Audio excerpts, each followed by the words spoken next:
സുഹൃത്തുക്കളെ, ഈ ഒക്ടോബർ 22 ഗാന്ധി ജയന്തി ദിവസം ഒരു പ്രഭാഷണം നടത്തണമെന്ന നമ്മുടെ സുഹൃത്തുക്കളുടെ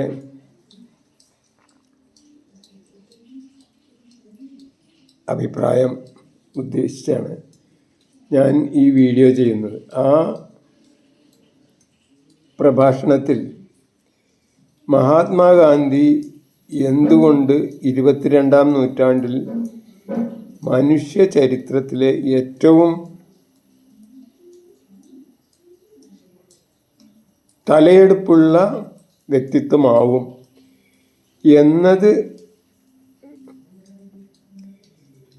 അവതരിപ്പിക്കുക എന്നുള്ളതാണ് ഞാൻ ഉദ്ദേശിക്കുന്നത്. അതിന് സാധാരണ നിലക്ക് 1-2 ദിവസം കൊണ്ട് നടക്കുന്നതല്ലാത്തത് കൊണ്ടാണ് ഇങ്ങനെ വീഡിയോ ഇടുന്നത്. കഴിഞ്ഞ ദിവസം ഇന്നലെ ഞാനൊരു വീഡിയോ ഇട്ടിരുന്നു. അതിൻ്റെ തുടർച്ചയായി 2ാമത്തെ വീഡിയോ ആണ്. ഇതിൽ നമ്മൾ ആദ്യമായിട്ട് നമ്മൾ മനസ്സിലാക്കേണ്ടത് മാനവൻ്റെ മറ്റ് ജീവികൾ, മറ്റ് മൃഗങ്ങൾ, മറ്റ് നട്ടെല്ലുള്ള ജീവികൾ എന്നിവയിൽ നിന്നുള്ള മാനവൻ്റെ വ്യത്യാസം എന്താണ്? അതിൽ നിന്നാണ് ഞാൻ തുടങ്ങുന്നത്.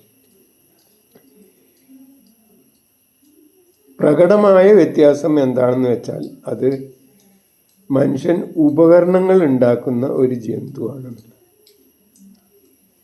മറ്റ് എന്ത് രീതിയിലും ഫിസിക്കലായിട്ട് പറയുകയാണെങ്കിൽ നമ്മളെക്കാളും വിവേകം അവർക്കാണെന്നാണ് എനിക്ക് തോന്നുന്നത്. പക്ഷേ മനുഷ്യനെ സംബന്ധിച്ചിടത്തോളം അവനുള്ള പ്രത്യേകത, അവന് ഉപകരണങ്ങൾ ഉണ്ടാക്കുന്ന ജീവി. എന്താണ് ഉപകരണം?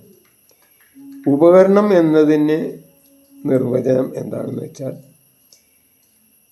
നമ്മളെ ചുറ്റുപാടുകളിലുള്ള വസ്തുക്കളോ പ്രതിഭാസങ്ങളോ ഉപയോഗിച്ച് ഒരു പ്രത്യേക ജോലി കൂടുതൽ സുഗമമാക്കാനോ എളുപ്പത്തിലാക്കാനോ വർദ്ധിതമാനമായ രീതിയിൽ ചെയ്യാനോ വേണ്ടി ഒരു വസ്തുവിനെ ഉപയോഗിക്കുകയും ഈ വസ്തു പിന്നീട് ഉപയോഗിക്കാനായിട്ട് സൂക്ഷിച്ചു വെക്കുകയും പുനരുപയോഗിക്കുകയും ചെയ്യുമ്പോഴാണ് അതിന് ഉപകരണം എന്ന് പറയുന്നത്. അതായത് ഒരു കല്ല് എടുത്തിട്ടൊരു മാങ്ങ എറിഞ്ഞാൽ അതിനെ ഉപകരണം എന്ന് പറയില്ല. നേരെ മറിച്ച് ഒരു ചവണ ഉപയോഗിച്ചിട്ട് മാങ്ങ എടുത്തിട്ടു, അല്ലെങ്കിൽ തോട്ടി ഉപയോഗിച്ചിട്ട് എറിഞ്ഞിട്ടു അല്ലെങ്കിൽ എടുത്തു, ആ സാധനം തിരിച്ചു വെച്ച് സൂക്ഷിച്ചു വെച്ച് രണ്ടാമത് ഉപയോഗിക്കാനായിട്ട് സൂക്ഷിച്ചു വെക്കുമ്പോൾ മാത്രമേ അതിന് ഈ കവണയെ നമ്മളൊരു ഉപകരണം എന്ന് പറയുള്ളൂ, അല്ലെങ്കിൽ തോട്ടിയെ ഉപകരണം എന്ന് പറയുള്ളൂ. അപ്പോൾ ഉപകരണത്തിന് 2 ഗുണങ്ങളാണുള്ളത്. ഒന്ന്, ഒരു പ്രത്യേക ജോലി ചെയ്യാനായിട്ട് കൂടുതൽ എളുപ്പത്തിലും കൂടുതലായിട്ട് ചെയ്യാനായി ഉപയോഗിക്കുന്ന വസ്തു. മാത്രമല്ല അതിനെ രണ്ടാമത് പുനരുപയോഗിക്കാനായിട്ട് സൂക്ഷിച്ചു വെക്കുക എന്ന ഈ രണ്ട് കണ്ടീഷനുള്ള വസ്തുക്കളെ ഉപകരണങ്ങൾ എന്ന് പറയും. അങ്ങനെ ഈ ഉപകരണങ്ങൾ എന്നുള്ളത് നമ്മളെ ചുറ്റുപാടുകൾ എന്തൊക്കെ ഉണ്ട് എന്നുള്ളത് നമ്മളൊന്ന് ആലോചിച്ചാൽ പലതും ഈ ഉപകരണങ്ങൾ ഉണ്ടാക്കുന്ന ഏക ജന്തു മനുഷ്യനാണ്.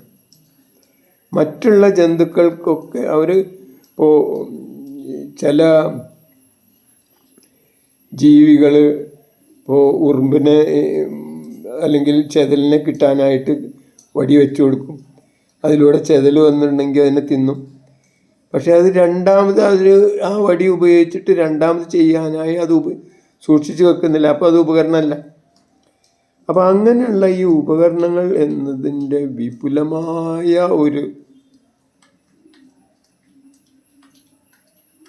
ഒരു സഞ്ചയം തന്നെ മനുഷ്യൻ്റെ സംസ്കാരത്തിൽ, മനുഷ്യൻ്റെ ജീവിതത്തിലുണ്ടായിരുന്നു.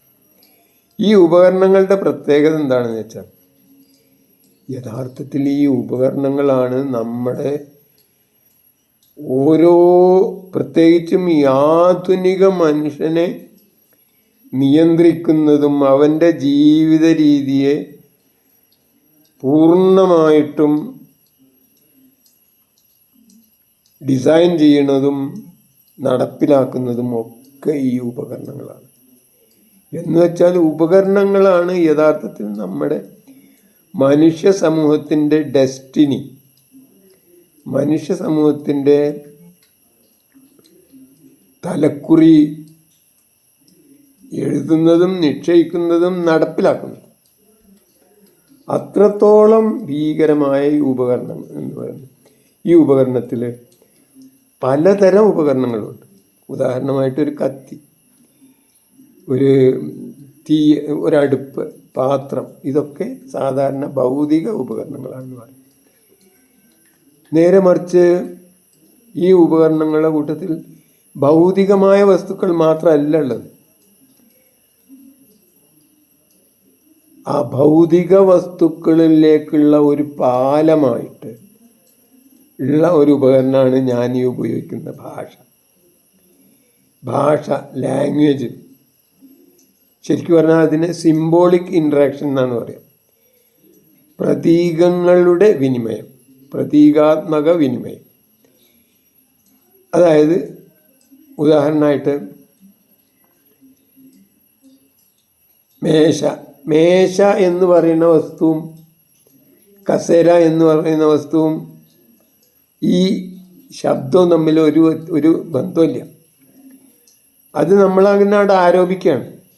അത് ആരോപിച്ച് ഈ മേശ എന്ന് പറഞ്ഞാൽ ഇന്നതാണ് എന്ന് മനസ്സിലാകുന്നതോടുകൂടി അത് ഒരു ഉപകരണമാണ്. എങ്ങനെയാണ് ഭാഷ ഉണ്ടാവുന്നത്.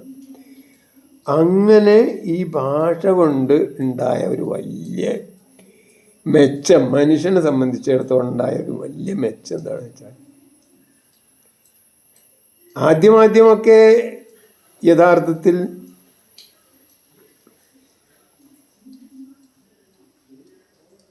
ഭൗതികമായ വസ്തുക്കളെ കുറിച്ചിട്ടുള്ള അറിവുകൾ കൈമാറാനാണ് ഉപയോഗിച്ചിരുന്നെങ്കിലും പിന്നീട് ഇല്ലാത്ത വസ്തുക്കളും കൂടി കൈമാറാൻ അവനായി.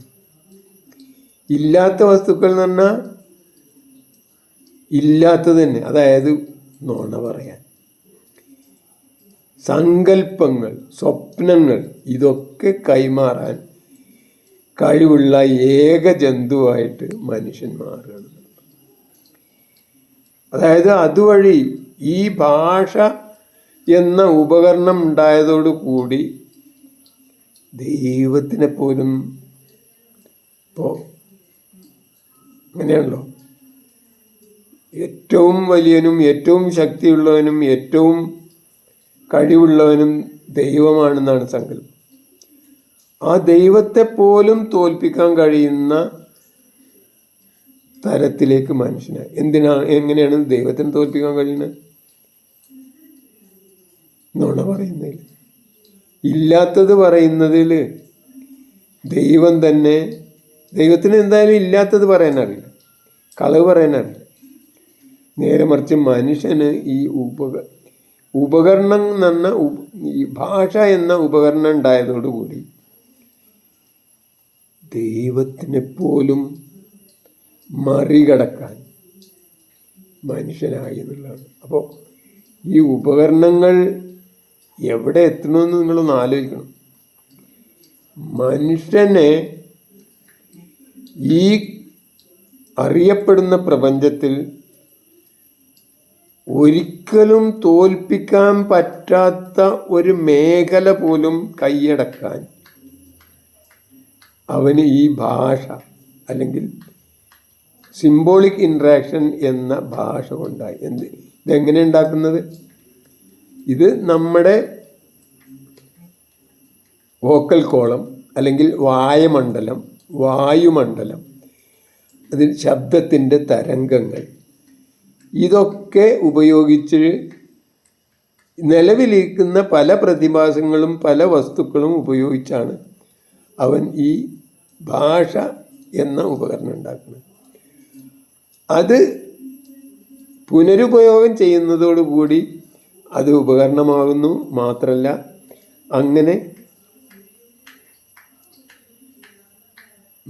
ഇതിൽ ഇങ്ങനെ ഈ ഉപകരണങ്ങൾ ഉണ്ടായതോടുകൂടി കാലാന്തരത്തിൽ സംസ്കാരം വളർന്നതോടുകൂടി അവന് ഈ ഭൗതിക പ്രപഞ്ചത്തിന് പുറമെ അവൻ്റെ ഈ ഭാഷ കൊണ്ട് തന്നെ അവനൊരു ആത്മീയ പ്രപഞ്ചം, അതല്ലെങ്കിൽ നോൺ ഫിസിക്കൽ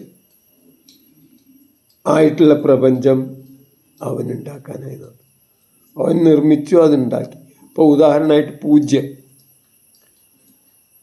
എന്ന് പറഞ്ഞിട്ട് ഒന്നില്ലല്ലോ. നിങ്ങളൊന്ന് ആലോചിച്ച് നോക്കുക. നേരെ മറിച്ച് ഒന്ന് എന്ന് പറഞ്ഞാൽ നമുക്കറിയാം, രണ്ട് എന്ന് പറഞ്ഞാൽ അറിയാം. ഒന്ന് രണ്ട് എന്ന് പറഞ്ഞതൊക്കെ തന്നെ ഒരു അമൂർത്ത വസ്തുക്കളാണ്, അമൂർത്ത സംഖ്യകളാണത്. രണ്ട് എന്ന് പറഞ്ഞിട്ടൊരു സാധനം നമുക്ക് കാണിച്ചിടാൻ കഴിയില്ലായിരിക്കും. നേരെ മറിച്ച് 2 പശു, 2 ആട്, 2 മിഠായി, 2 ഓറഞ്ച്, 2 മാങ്ങ, അതൊക്കെ ഉണ്ട്. പക്ഷെ 2 എന്ന് പറയുന്ന സാധനം കാണാൻ കഴിയില്ല, മാങ്ങയുള്ളൂ. അപ്പോൾ സംഖ്യകളൊക്കെ തന്നെ അമൂർത്തമാണ്. അതിൽ ഏറ്റവും ഭീകരമായ ഒരു അമൂർത്തമായ വസ്തുവാണ് ഇല്ലാത്ത ഒന്നിനെ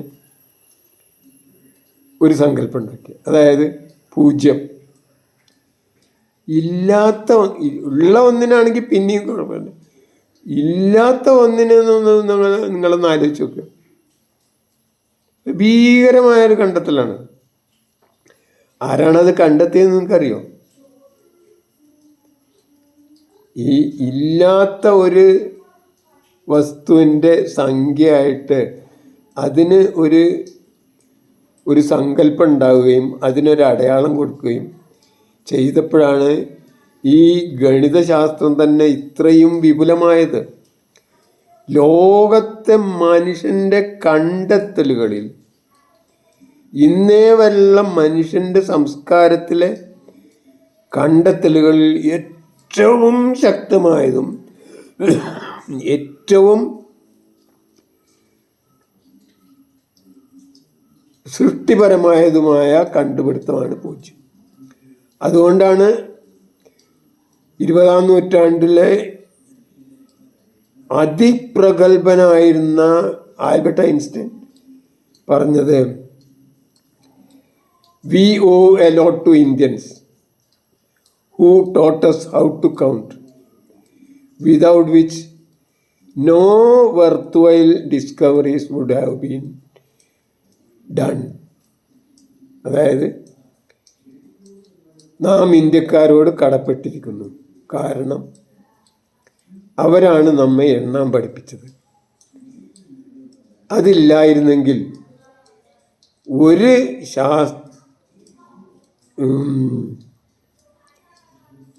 സാർത്ഥകമായ ശാസ്ത്രീയമായ കണ്ടുപിടുത്തങ്ങളും സാധ്യമാകുമായിരുന്നില്ല. ഇത് പറയാൻ കാരണം നമ്മുടെ ഈ പൂജ്യം വഴി ഉണ്ടായ ദശാംശക്രമമാണ് എന്നുള്ളത് നമ്മൾ മനസ്സിലാക്കണം. അതുകൊണ്ടാണത് പറഞ്ഞത്. അപ്പം ഞാൻ പറഞ്ഞു വന്നത്, ഈ സങ്കല്പ ലോകത്തെ ആശയങ്ങൾ, സിമ്പിളുകൾ, സങ്കല്പങ്ങൾ ഇതൊന്നും ഒരു ഉപകാരപ്രദമില്ലാത്ത സാധനമാണെന്ന് വിചാരിക്കരുത് എന്ന്. അതേപോലെ തന്നെ പിശാച്ച്, ദൈവം, മറുത, ആനമറുത, പ്രേതം, ഇതൊക്കെ തന്നെ നമ്മുടെ ഭാഷ കൊണ്ട് ഉണ്ടായ സങ്കല്പങ്ങളാണ്. ഈ വസ്തുക്കളൊക്കെ തന്നെ ഭാഷ ഇല്ലെങ്കിൽ ഒരിക്കലും വിനിമയം ചെയ്യാൻ സാധ്യമാകുമായിരുന്നില്ല. അപ്പം ഞാൻ പറഞ്ഞു വന്നത്, ഈ ഭാഷ എന്ന ഉപകരണം മനുഷ്യനെ എത്രത്തോളം അന്യനാക്കി, മറ്റ് ജീവികളിൽ നിന്നും വ്യത്യസ്തമായ ഒരു ലോകത്തേക്ക് വ്യത്യസ്തമായ ഒരു തലത്തിലേക്ക് മനുഷ്യനെ ഉയർത്തി എന്നത് ആണ് ഞാൻ പറഞ്ഞത്. അപ്പോൾ അതുവഴി മനുഷ്യനുണ്ടായ ഒരു വലിയ ഗുണം, അവന് ഭൗതികമായ ഉപകരണങ്ങളുടെ വികാസത്തോടു കൂടി തന്നെ മാനസികമായ ഉപകരണങ്ങളുടെ വികാസവും നടന്നു. അതുമാത്രമല്ല, ഭൗതികമായ പ്രപഞ്ചത്തിൻ്റെ വികാസത്തോടുകൂടിയും അതിൻ്റെ ആപ്ലിക്കേഷനോടുകൂടി അതിന് സമാന്തരമായും സിങ്ക്രണൈസ് ചെയ്തുകൊണ്ട് ഈ ആത്മീയമായ അല്ലെങ്കിൽ നോൺ ഫിസിക്കലായിട്ടുള്ള ഒരു പ്രപഞ്ചവും, അത് ആശയങ്ങളായി, സയൻസായി, തിയറീസായി, അതായി ഇതായി അതങ്ങനെയും വളർന്നു വന്നു. അപ്പോൾ പറഞ്ഞു വന്നത്, മാനസികമായ പ്രപഞ്ചത്തിൻ്റെ അടിത്തറ അത് ഒരു പ്രയാസമില്ലാതെ കൈമാറാനും സ്വീകരിക്കാനും പ്രചരിപ്പിക്കാനും ഒക്കെ കഴിഞ്ഞതിനുള്ള ഏറ്റവും പ്രധാന കാരണം എന്നത് ഈ ഉപകരണങ്ങളാണ് എന്നതാണ് അർത്ഥം. അടുത്തതായിട്ട് നമുക്ക് പറയാനുള്ള സാധനം, അപ്പോൾ ഇതാണ് ഈ ഉപകരണങ്ങൾ എന്ന് പറയുന്നത്. രണ്ടാമത്തതാണ് മാറ്റം എന്ന സാധനം. അതും യഥാർത്ഥത്തിൽ സാമാന്യ ആപേക്ഷികതയിലൂടെയാണ് യഥാർത്ഥത്തിൽ അത് പ്രപഞ്ചത്തിൻ്റെ ഒരു മാനമായത്. അതിനു മുമ്പ് ഇപ്പോൾ മാർക്സിൻ്റെ ഒക്കെ കാലത്ത് ഡയലക്റ്റിക്കൽ മെറ്റീരിയൽസൊക്കെ മാറ്റം അനിവാര്യമാണ്, മാറ്റം ഇല്ലാതെ ഒന്നും നടക്കില്ല എന്നാണ് പറഞ്ഞത്. അതായത് ചലനം, മാറ്റം എന്നത്. നേരെ മറിച്ച് ആൽബർട്ട് ഐൻസ്റ്റീനോട് കൂടിയാണ് അദ്ദേഹത്തിൻ്റെ വളരെ പ്രസിദ്ധമായ സാമാന്യ ആപേക്ഷികത സിദ്ധാന്തത്തോടു കൂടിയാണ്, പ്രത്യേക ആപേക്ഷികത സിദ്ധാന്തത്തോടു കൂടിയാണ് മാറ്റം എന്നത് പ്രപഞ്ചത്തിൻ്റെ അനിവാര്യമായതും അനിഷേധ്യമായതും അലംഘനീയമായതുമായ ഒരു മാനമാണ് എന്ന് സ്ഥാപിച്ചത്. അതായത് ഞാനിപ്പോൾ ആപേക്ഷികത സിദ്ധാന്തത്തെക്കുറിച്ച് സംസാരിക്കാൻ ഉദ്ദേശിക്കുന്നില്ല. ഞാൻ ഗാന്ധിജിയുടെ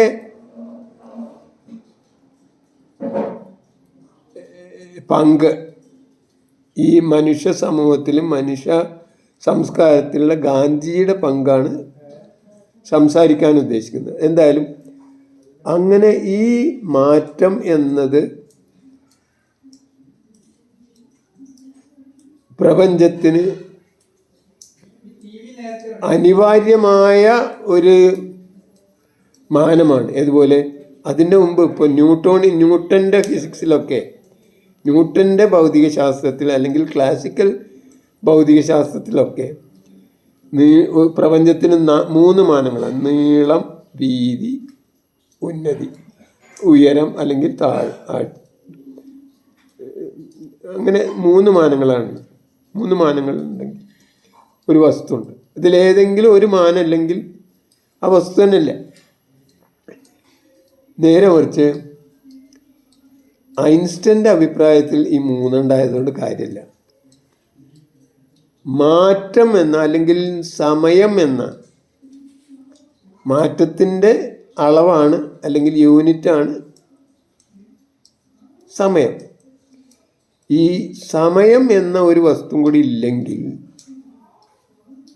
പ്രപഞ്ചം തന്നെ ഇല്ല എന്നതും അതുവഴി ഡെവലപ്പ് ചെയ്ത ഒരു സിദ്ധാന്തമാണ് സാമാന്യ ആപേക്ഷികതാ സിദ്ധാന്തം. ഈ സാമാന്യ ആപേക്ഷികതാ സിദ്ധാന്തത്തിൻ്റെ കഥ പറയുകയാണെങ്കിൽ അത്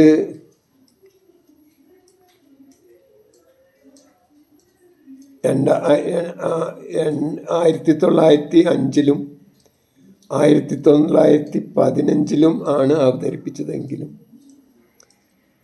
അത് പൂർണ്ണമായിട്ടും ശാസ്ത്രലോകം തന്നെ അംഗീകരിക്കാൻ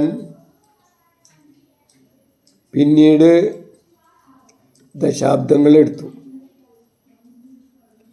അതിൻ്റെ പല പല കാര്യങ്ങളും കർവേച്ചർ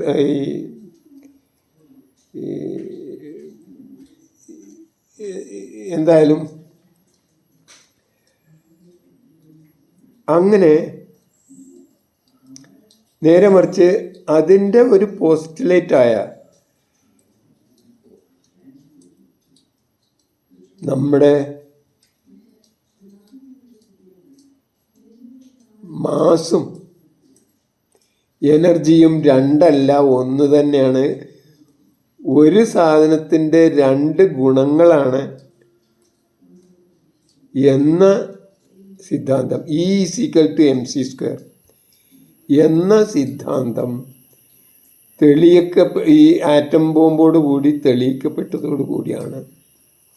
അതായത് അതിൽ വളരെ കുറഞ്ഞ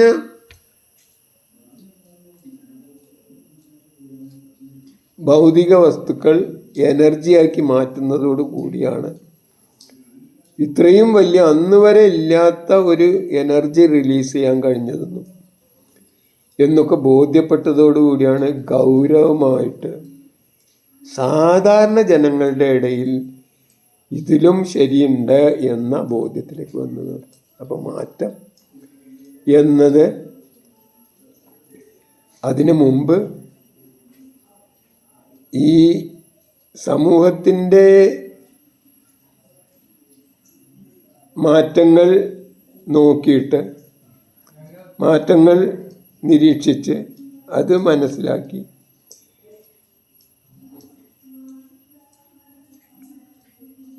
അനിവാര്യമാണെന്നും മാറ്റം എന്നത് സമൂഹത്തിൻ്റെ എല്ലാ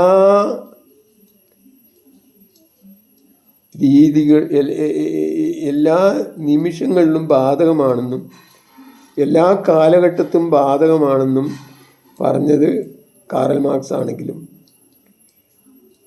യഥാർത്ഥത്തിൽ മാറ്റം എന്നത് പ്രപഞ്ചത്തിൻ്റെ തന്നെ ഒരു സ്വഭാവമാണെന്നും ഒരു മാനമാണെന്നും പറഞ്ഞ് അതിനെ കൂടുതൽ സ്ഥിരീകരിക്കുക എന്നുള്ളതാണ് സാമാന്യ ആപേക്ഷികത സിദ്ധാന്തം കൊണ്ട് ഉണ്ടായത്. മാത്രമല്ല ഈ മാറ്റത്തിനുള്ളൊരു പ്രത്യേകത എന്താ വെച്ചാൽ അത് മാറ്റം എന്നത് എങ്ങോട്ടെങ്കിലും മാറില്ല. മാറ്റം എന്നത് കൃത്യമായ കണിശമായ ഡിസൈൻഡ് ആയിട്ടുള്ള ഒരു രീതിയിലുള്ള മാറ്റമേ ഉള്ളൂ. അതായത് ഭൂമി കറങ്ങുകയാണെങ്കിൽ ഒരു പ്രത്യേക രീതിയിൽ പ്രത്യേക സ്പീഡിൽ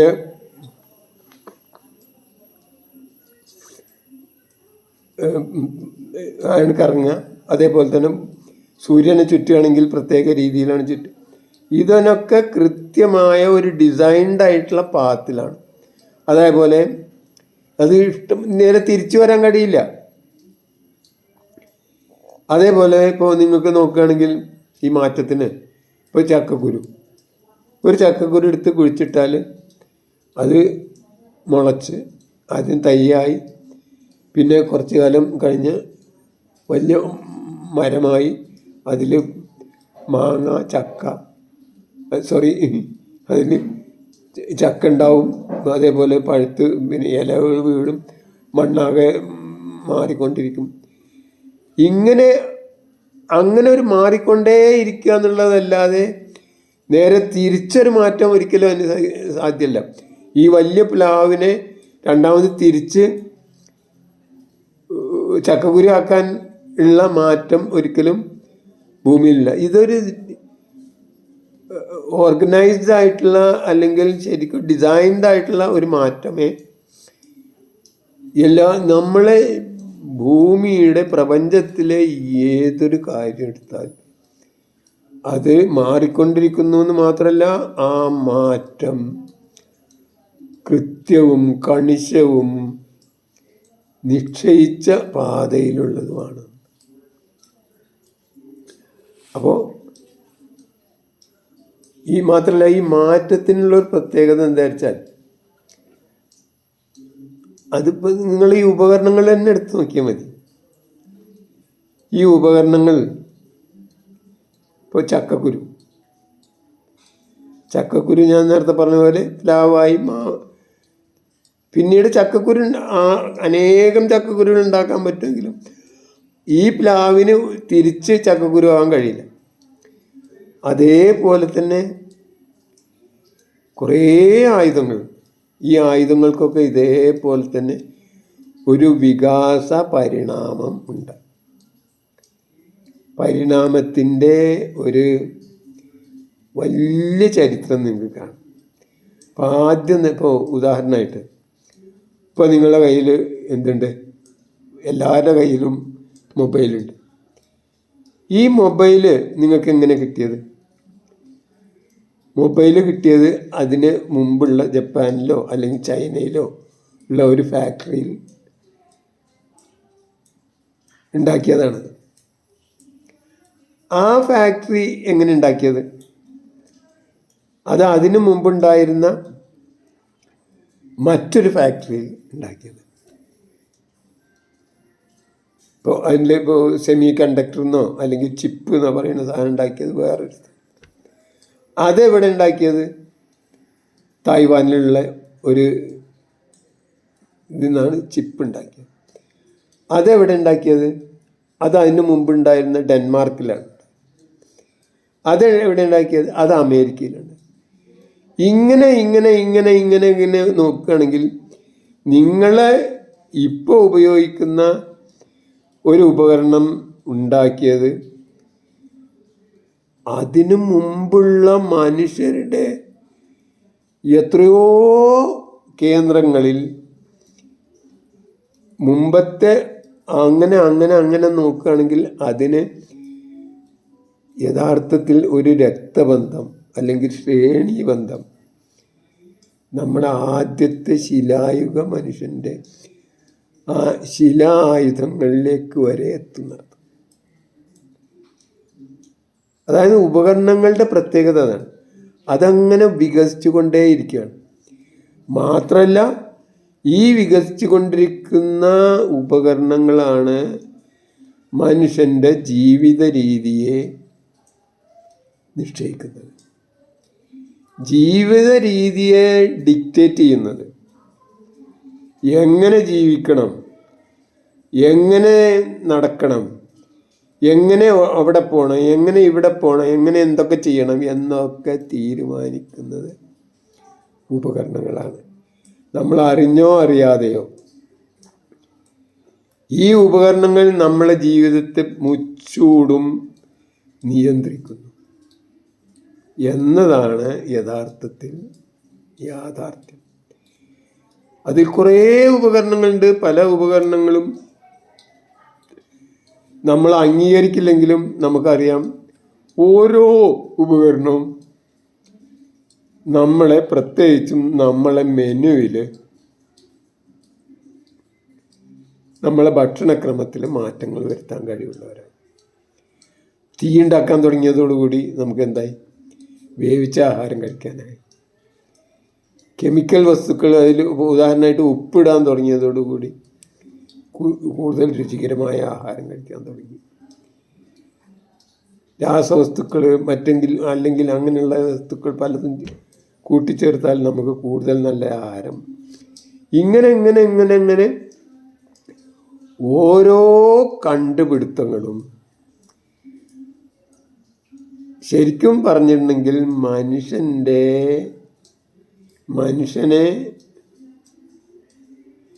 നിയന്ത്രിക്കുന്ന, മനുഷ്യനെ നയിക്കുന്ന,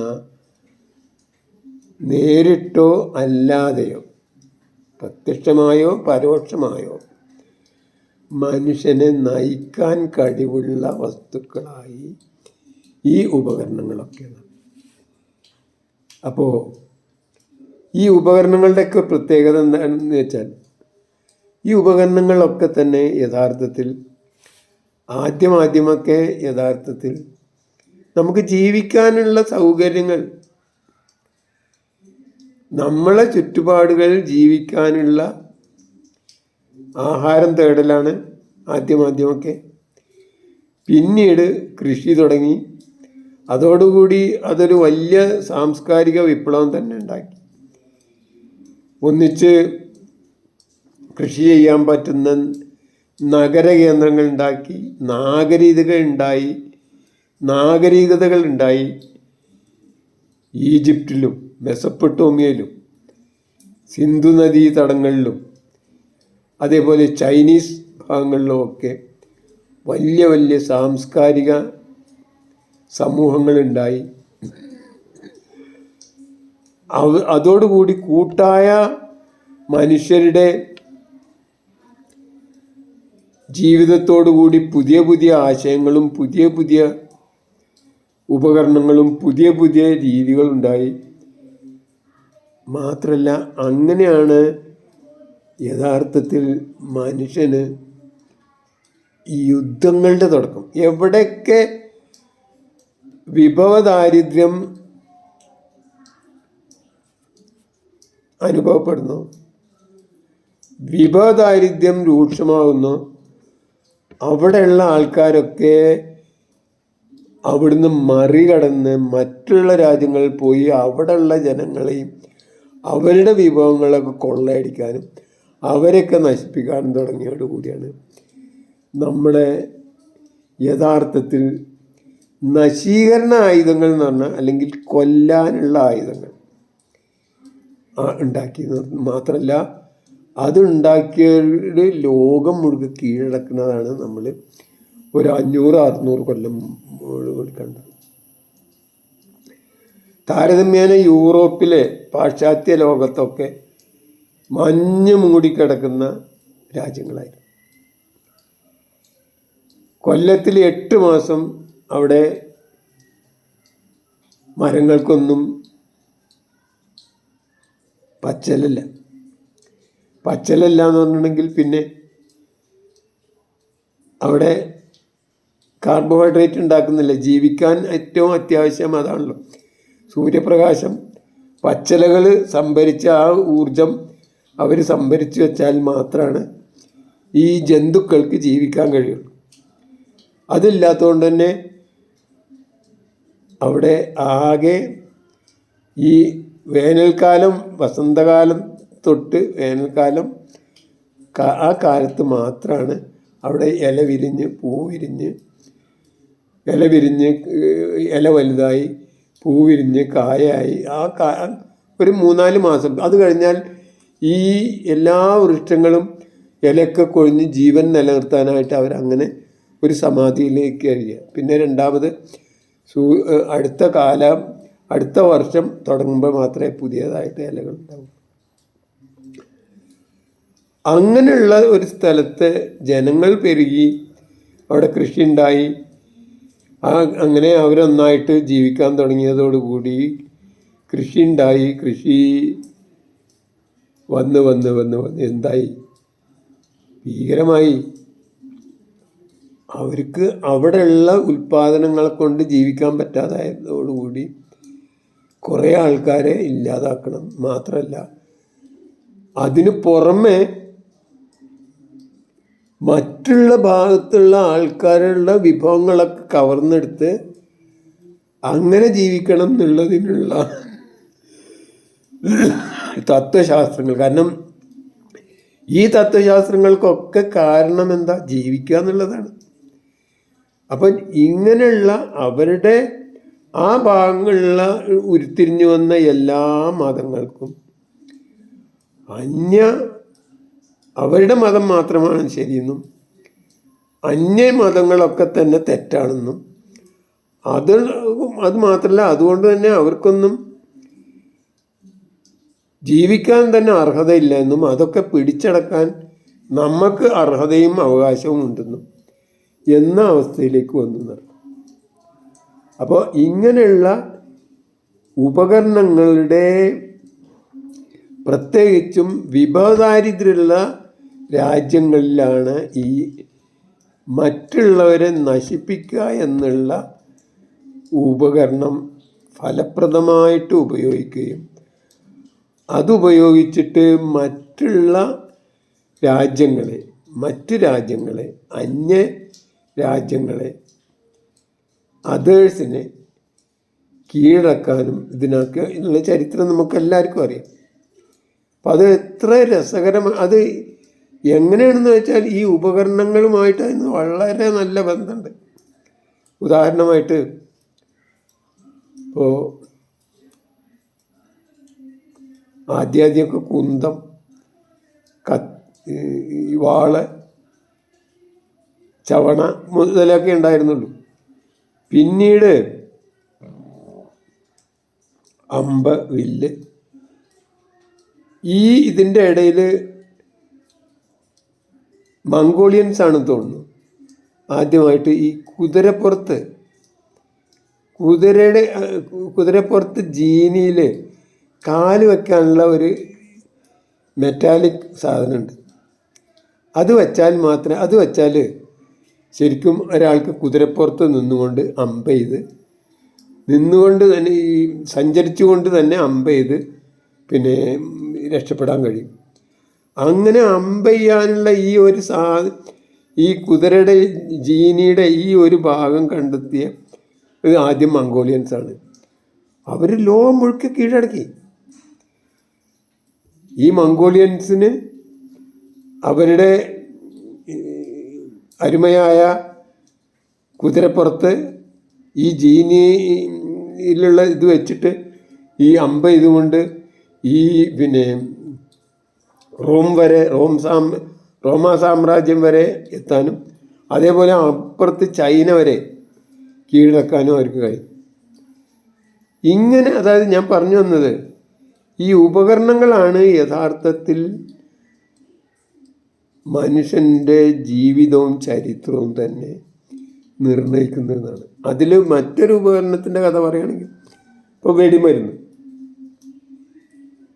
ഈ വെടിമരുന്ന് വളരെ മുമ്പ് തന്നെ ചൈനക്കാർ കണ്ടെത്തിയിരുന്നു, കെമിക്കലായിട്ട്, രസതന്ത്രപരമായിട്ട്. മാത്രമല്ല അവരത് ഉപയോഗിച്ചും ചെയ്തിരുന്നു.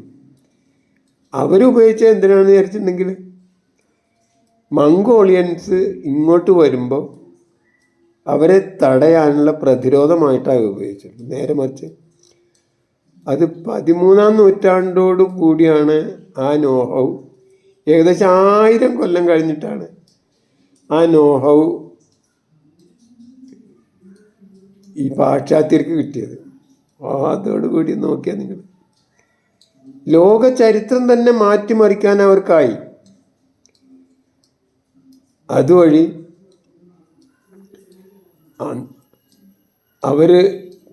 അവർ ഈ സമുദ്രയാത്രയുടെ കാര്യത്തിലൊക്കെ തുടക്കക്കാരാണ്. നേരെ കുറച്ച് സമുദ്രയാത്രത്തിലൊക്കെ ചൈനക്കാരവരെക്കാളൊക്കെ എത്രയോ മേലെയായിരുന്നു. നമ്മൾ മറ്റൊരു രാജ്യത്തേക്ക് പോകില്ല എന്നുള്ള വാശിയിലായിരുന്നു.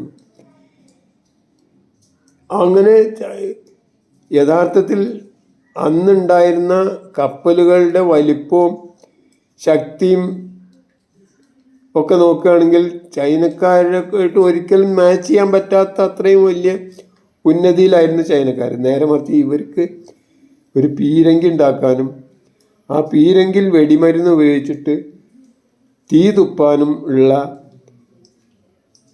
പീരങ്കികൾ ഘടിപ്പിച്ച കപ്പലുകളിലൂടെ വന്ന് അവർ ലോകം മുഴുക്കെ കീഴടക്കി നമ്മൾ കണ്ടു. അപ്പം ഞാൻ പറഞ്ഞു വന്നത് ഈ ഉപകരണങ്ങളാണ് യഥാർത്ഥത്തിൽ മനുഷ്യൻ്റെ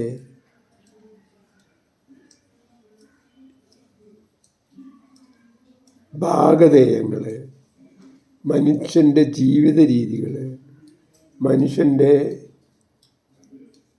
ചരിത്രം, ഇതൊക്കെ തീരുമാനിക്കുന്നത്. അങ്ങനെ നശീകരണ ആയുധങ്ങൾ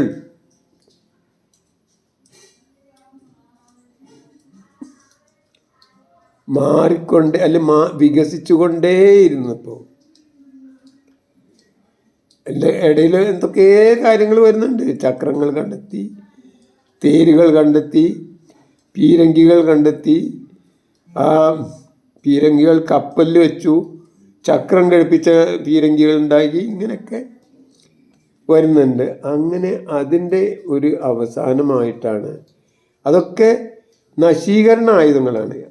ആരടുത്താണോ കൂടുതൽ നല്ല നശീകരണ ആയുധങ്ങളുണ്ട് അവർ ലോകത്തെ സ്വാധീനിക്കാനും കീഴ്പ്പെടുത്താനും ആധിപത്യം സ്ഥാപിക്കാനും അവർക്ക് കഴിഞ്ഞു. അങ്ങനെയാണ് യൂറോപ്യന്മാർ ലോകം മുഴുക്കെ കീഴടക്കി.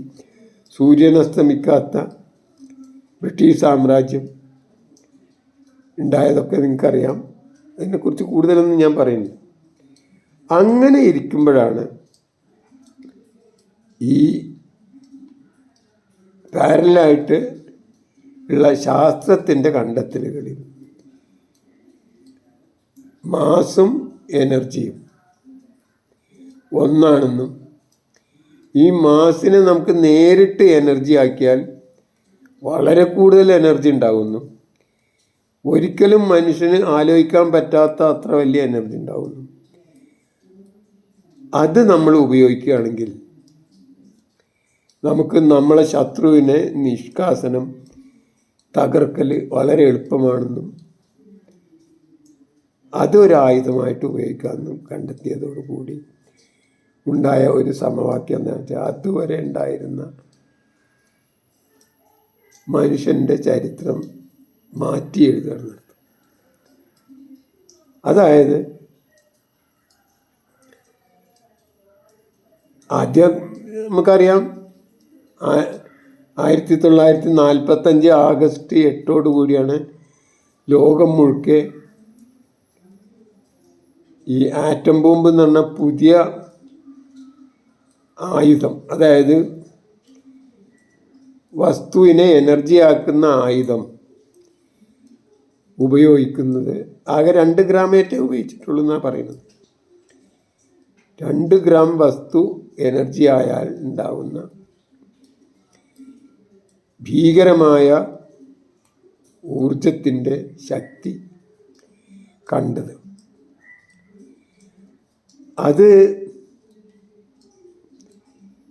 ഇത് ഒരു ശാസ്ത്ര സത്യമാണല്ലോ.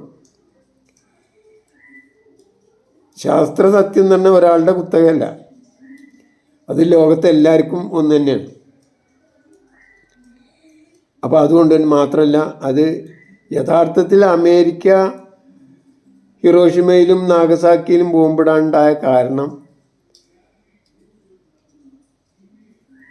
അതിനുശേഷമുള്ള അവരുടെ ആഗോള ആധിപത്യം ഉറപ്പിക്കാനും മറ്റുള്ളവരൊക്കെ തന്നെ ഒതുങ്ങിക്കഴിഞ്ഞോളണം, ഞങ്ങൾ പറയുന്ന, ഞങ്ങൾ നിർദ്ദേശിക്കുന്ന, ഞങ്ങളുടെ നിർദ്ദേശം അനുസരിച്ച് തന്നെ ശീലത്തോടു കൂടി മറ്റുള്ളവർ ജീവിക്കണം എന്ന മുന്നറിയിപ്പായിട്ടാണ്. അപ്പോൾ ഒരാവശ്യമില്ലാതെ, കാരണം ജർമ്മനി പരാജയപ്പെട്ടു, ജർമ്മനിയുടെ ഭാഗത്ത് ജർമ്മനി കീഴടക്കാനായിട്ട് ഉണ്ടായിരുന്ന സഖ്യശക്തികളുടെ മുഴുവൻ സൈന്യവും അവിടുന്ന് തിരിച്ച് ജപ്പാനിൻ്റെ നേരെ യുദ്ധം ചെയ്യാനായിട്ട് വരുന്ന ആ സമയത്താണ് ഈ ബോംബിടേണ്ടി വന്നത്. അത് ബോംബിട്ടില്ലെങ്കിലും എന്തായാലും അവർ ജപ്പാന് എന്തായാലും ഈ എല്ലാ ശക്തികളുടെയും മുഴുവൻ കേന്ദ്രീകരണം കൊണ്ട് ഒന്നും ചെയ്യാൻ കഴിയില്ല, തോൽക്കുക തന്നെ നിവൃത്തിയുള്ളൂ. പക്ഷേ അത് സംഭവിക്കുന്നതിന് മുമ്പ് ഞങ്ങളുടെ കയ്യിൽ ഇത്രയും വലിയൊരു ശക്തി ഉണ്ടെന്നും ആ ശക്തി അതുകൊണ്ട് തന്നെ ലോക ആധിപത്യം ഉറപ്പിക്കാനുമാണ് അവർ ബോംബിട്ടത്. പിന്നൊരു ലക്ഷ്യം എന്തായിരുന്നു വെച്ചാൽ, അന്ന് റഷ്യയുടെ ഭാഗം മാത്രമല്ല ജപ്പാനടക്കം, ഇപ്പോൾ ജർമ്മനിയുടെ ഒരു വലിയ ഭാഗം വരെ, ബെർലിനടക്കം റഷ്യ പിടിച്ചടക്കിയിരുന്നു. അതേപോലെ ജപ്പാനും സോവിയറ്റ് റഷ്യ കമ്മ്യൂണിസ്റ്റ് റഷ്യ കീഴടക്കും എന്നുള്ള ഭയം കൊണ്ടാണ് അതിന് മുമ്പ് തന്നെ ഒരു തീരുമാനമാക്കിയത്. എന്തായാലും അതോടുകൂടി ഉണ്ടായ ഒരു വലിയ പുതിയ സമവാക്യം, പുതിയ അവസ്ഥ എന്താണെന്ന് വെച്ചാൽ, രണ്ട് ആണവ ശക്തികൾ തമ്മിൽ യുദ്ധം ചെയ്യുകയാണെങ്കിൽ ആ യുദ്ധത്തിൽ ജയിക്കാൻ ആരും ഉണ്ടാവില്ല എന്ന ഒരു പുതിയ സമവാക്യത്തിൻ്റെ സൂചന, അതിൻ്റെ ഒരു ബോധ്യം മനുഷ്യകുലത്തിനാകെ വന്നു. ഈ മനുഷ്യകുലത്തിന് ഇത് വന്നതോടുകൂടി ഉണ്ടായ മറ്റൊരു തമാശ എന്താണെന്ന് വെച്ചാൽ, അതോടുകൂടി അന്ന് വരെ ഉണ്ടായിരുന്ന മനുഷ്യർ തമ്മിലുണ്ടായിരുന്ന യുദ്ധങ്ങൾ, രാജ്യങ്ങൾ തമ്മിലുണ്ടായിരുന്ന യുദ്ധങ്ങളുടെ ആവർത്തി, ഫ്രീക്വൻസി അഭൂതപൂർവമായി കുറഞ്ഞതായിട്ട് നിങ്ങൾക്ക് കാണാം.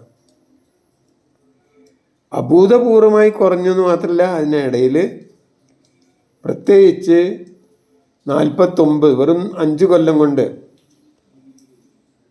സോവിയറ്റ് യൂണിയനും ആറ്റം ബോംബുണ്ടാക്കി. അതോടുകൂടി 2 രാജ്യങ്ങളായി. ഈ 2 രാജ്യങ്ങളും ആയതോടുകൂടി തന്നെ ഏത് 2 രാജ്യങ്ങൾ തമ്മിൽ യുദ്ധം ചെയ്യുകയാണെങ്കിലും ഏതെങ്കിലും ഒരു ഭാഗത്ത് ഒരാളുണ്ടായതുകൊണ്ട് യുദ്ധം നടക്കില്ല. അമേരിക്കക്ക് പോലും അങ്ങനെ മറ്റുള്ളവരെ കീഴടക്കാനുള്ള ഒരവസരം നഷ്ടമായി. ആ കാലത്ത്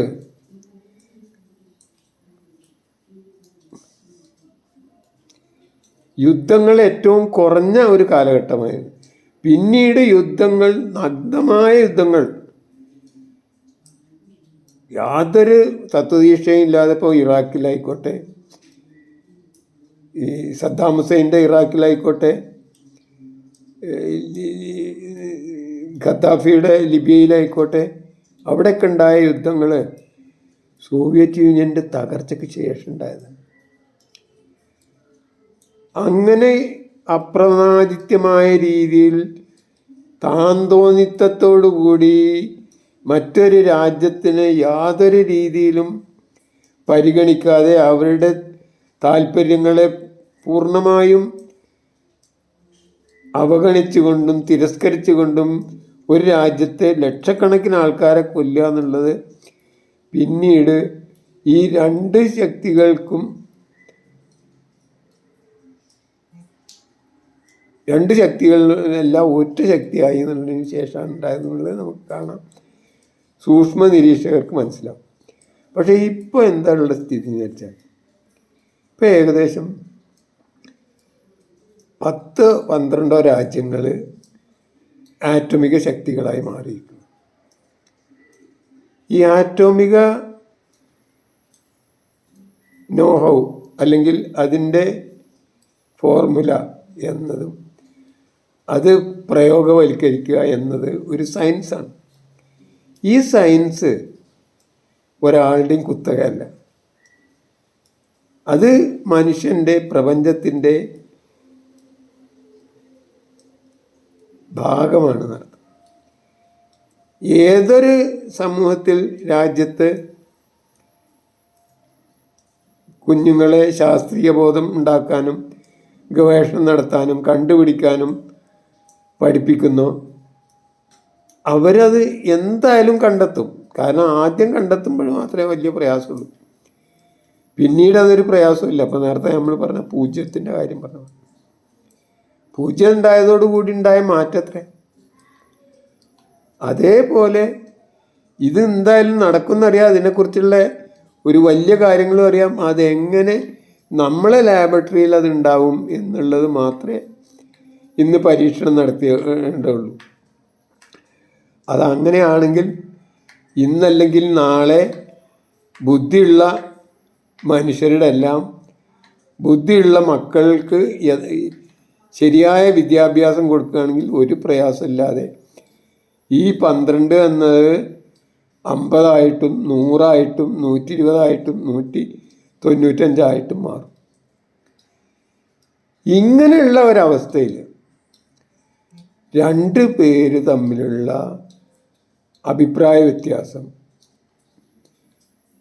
തീർക്കാൻ പരമ്പരാഗതമായ ഈ ഡിസ്ട്രക്റ്റീവ് വെപ്പൺ വെച്ചിട്ടുള്ള അല്ലെങ്കിൽ നശീകരണ ആയുധങ്ങളുടെ പ്രസക്തി നഷ്ടപ്പെടും. അങ്ങനെ പ്രസക്തി നഷ്ടപ്പെടുമ്പോഴാണ് ഇനി നമ്മുടെ അഭിപ്രായ വ്യത്യാസങ്ങൾ ലഘൂകരിക്കാനും അല്ലെങ്കിൽ അതിനെ നമുക്ക് റിസോൾവ് ചെയ്യാനും എന്തൊക്കെ ചെയ്യാൻ കഴിയും എന്ന ഒരു അന്വേഷണത്തിൻ്റെ ഭാഗമായിട്ടാണ് യഥാർത്ഥത്തിൽ ഗാന്ധിജിയുടെ പ്രസക്തി ഉണ്ടാവുക. ഗാന്ധിജിയുടെ പ്രസക്തി ഉണ്ടാവാനുള്ള കാരണം, ഉണ്ടാകാനുള്ള സമയം ഈ അന്യനെ കൊന്നിട്ട് ലോകത്ത് നമുക്ക് നിലനിൽക്കാനാവും എന്ന പരമ്പരാഗതമായ നമ്മുടെ തിരിച്ചറിവ് മാറി മറ്റുള്ളവരെ കൊല്ലാൻ നിന്നാൽ, ഇല്ലാതാക്കാൻ നിന്നാൽ നമ്മളും നശിച്ചു പോകും എന്ന ഒരു ബോധ്യം വരുന്നതോടുകൂടിയാണ് ഗാന്ധിജിയുടെ പ്രസക്തി ഉണ്ടാകുന്നത്. അപ്പോഴാണ് നമുക്ക് മറ്റ് തലങ്ങളിൽ, ആശയതലത്തിൽ, ധാർമ്മിക തലത്തിൽ ഇതെങ്ങനെ നമുക്ക് റിസോൾവ് ചെയ്യാം, അതിന് ആത്മീയമായ, ഭൗതികമായ എന്തൊക്കെ കണ്ടീഷൻസാണ് വേണ്ടത്, നമ്മൾക്ക് അന്യോന്യം അനുവദിച്ചാൽ, അന്യോന്യം പങ്കുവച്ചാൽ സ്വാതന്ത്ര്യം, സമത്വം, സാഹോദര്യം, സോഷ്യലിസം മുതലായ എന്തൊക്കെ പങ്കുവച്ചാൽ നമുക്ക് ഈ ഇപ്പോഴുള്ള അഭിപ്രായ വ്യത്യാസങ്ങളെ മറികടന്ന് സഹകരണാത്മകമായ രീതിയിൽ രണ്ടു പേർക്കും സുഖമായി ജീവിക്കാനാകും എന്ന ഒരു അന്വേഷണത്തിൻ്റെ കാലത്താണ് യഥാർത്ഥത്തിൽ ഗാന്ധിജിയുടെ പ്രസക്തി. അത് അവിടെ ഒന്നും എത്തണമെന്നില്ല. 195 രാജ്യങ്ങൾക്ക് വേണ്ട ഒരു 50 രാജ്യങ്ങൾക്ക് തന്നെ ഈ അണുവായുധങ്ങൾ ഉണ്ടാക്കുകയും ഹൈഡ്രജൻ ബോംബും, ആറ്റം ബോംബും, ഹൈഡ്രജൻ ബോംബും, ന്യൂട്രോൺ ബോംബും ഉണ്ടാക്കുകയും ചെയ്യുന്നതോടുകൂടി തന്നെ, അത് കയ്യിൽ വെക്കുന്നതോടുകൂടി തന്നെ ഇനി യുദ്ധം എന്നത് ഒരിക്കലും സാധ്യമല്ലാത്ത ഒരു വസ്തുവായി മാറുകയും അതോടുകൂടി യുദ്ധമില്ലാതെ എങ്ങനെ നമുക്ക് ആരോഗ്യകരമായ രീതിയിൽ രണ്ടു പേർക്കും വലിയ പരിക്കുകളില്ലാത്ത രീതിയിൽ നമ്മുടെ അഭിപ്രായ വ്യത്യാസങ്ങൾ തീർക്കാം എന്നുള്ളതിനുള്ള ഒരു ഉപകരണങ്ങളുടെ അന്വേഷണത്തിൻ്റെ ഭാഗമായിട്ടാണ് ഗാന്ധിജിയുടെ പ്രസക്തിയും അദ്ദേഹത്തിൻ്റെ പ്രയോഗങ്ങളും അദ്ദേഹത്തിൻ്റെ ദർശനങ്ങളും പ്രസക്തമാകുന്നതും ലോകത്തിലെ ഏറ്റവും വലിയ സാമൂഹ്യ ചിന്തകനായി മഹാത്മാഗാന്ധി മാറുന്നത്. അതിന് എൻ്റെ അഭിപ്രായത്തിൽ ഈ ഇപ്പോൾ ഉള്ള നൂറ്റാണ്ട് അതിന് അത്ര തന്നെ പാകമായിട്ടില്ല. കാരണം ഇപ്പോഴും നമ്മൾക്ക് ചൂഷണം, അപരചൂഷണം എന്നത് വലിയ ഒരു അജണ്ടയായിട്ട് ഉപയോഗിക്കുന്ന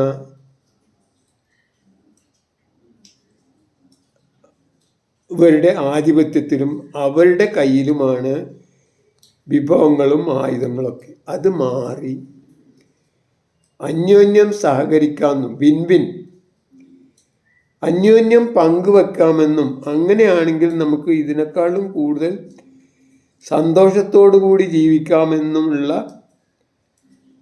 ഒരു വിഭാഗം, പ്രബലമായ വിഭാഗത്തിന് അവരുടെ പ്രബലത കൂടിക്കൊണ്ടിരിക്കുകയാണ്. നേരെ മറിച്ച് അമേരിക്കയുടെ മറ്റുള്ളവരെ നമ്മളെ കീഴടക്കുക, അവരെ ചൂഷണം ചെയ്യുക എന്നുള്ളത് നമ്മുടെ അവകാശമാണ്. അവരതിന് ബാധ്യസ്ഥരാണ്. ഇപ്പോൾ 750ഓളം സൈനിക കേന്ദ്രങ്ങളിൽ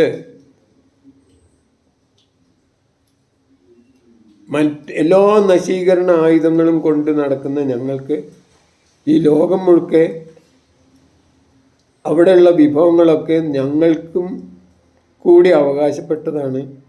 ഞങ്ങൾക്കത് ആര് നിഷേധിക്കുന്നോ അവരെ ഇല്ലാതാക്കാൻ കഴിയും എന്ന അവസ്ഥ മാറി.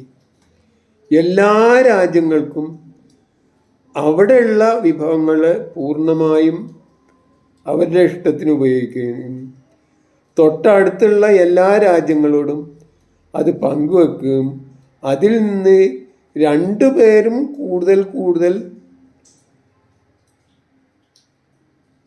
ലാഭം കൊയ്യുകയും ചെയ്യുന്ന ഒരു രീതിയിൽ ചൂഷണരഹിതമായ ഒരു ലോകത്തിലേക്ക് മനുഷ്യൻ കടക്കുമ്പോഴാണ്, അതിനുള്ള ഒരു അന്വേഷണത്വര ഉണ്ടാകുമ്പോഴാണ് യഥാർത്ഥത്തിൽ ഗാന്ധിജിയുടെ മഹത്വം ഉച്ചസ്ഥായിലെത്തുന്നത്.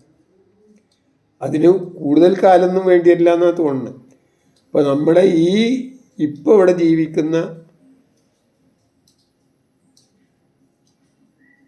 മനുഷ്യരിൽ പകുതിയിലധികം ആൾക്കാർ അങ്ങനെയുള്ള ഒരു ലോകത്തും ജീവിക്കും. അതായത് യുദ്ധങ്ങളെക്കുറിച്ചിട്ട് ചിന്തിക്കാനേ കഴിയാത്ത ഒരു ലോകം. യുദ്ധങ്ങൾ എന്നത് ഒരിക്കലും സാധ്യമല്ലാത്ത ഒരു ലോകം. അവിടെയാണെങ്കിൽ നിങ്ങളെന്ന് ആലോചിച്ച് നോക്കുക. ഇപ്പോൾ ട്രംപ് പറയുന്നത് 3% GDP പോരാ, 5% GDP സൈന്യത്തിനും അതേപോലെ ആയുധങ്ങളും വാങ്ങാൻ ഉപയോഗിക്കണം എന്നുള്ളത്. അങ്ങനെയാണെങ്കിൽ അത് 1% കൂടി വേണ്ട എന്നുള്ള നിലയിലാകും. ഇപ്പോൾ സൈന്യത്തിനും പ്രതിരോധത്തിനും ഇപ്പോൾ നമ്മൾ ഉപയോഗിക്കുന്ന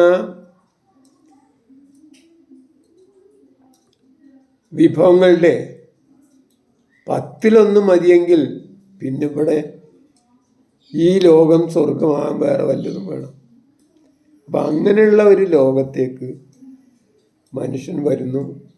മാത്രമല്ല, അങ്ങനെയുള്ള ഒരു ലോകത്താണ് ഗാന്ധിജി ഉത്തരോത്തരം തിളങ്ങുന്ന ലോകത്തിലെ തന്നെ ഏറ്റവും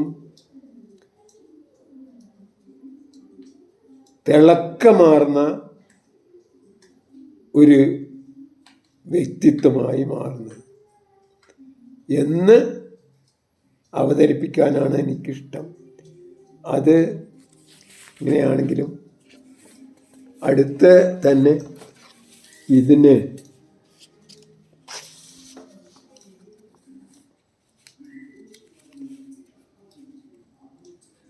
ഈ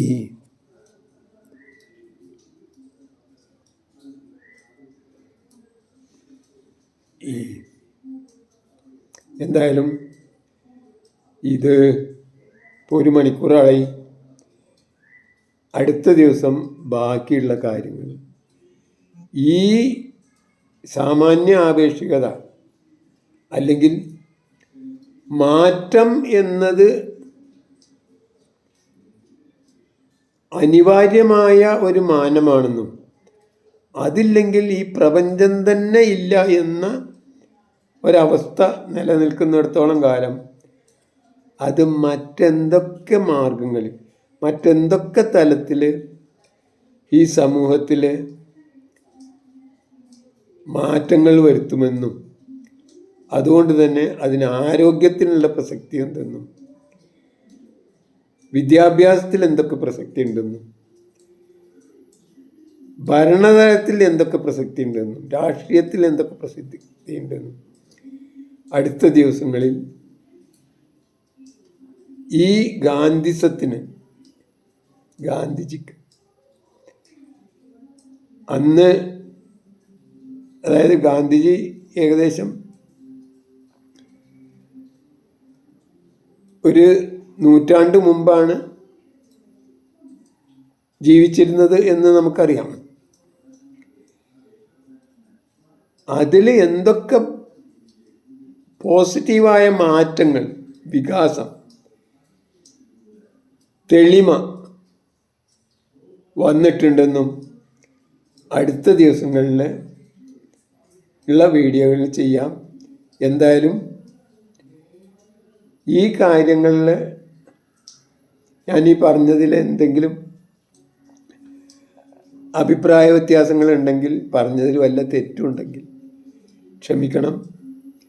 മാത്രമല്ല അത് ചൂണ്ടിക്കാണിക്കണം.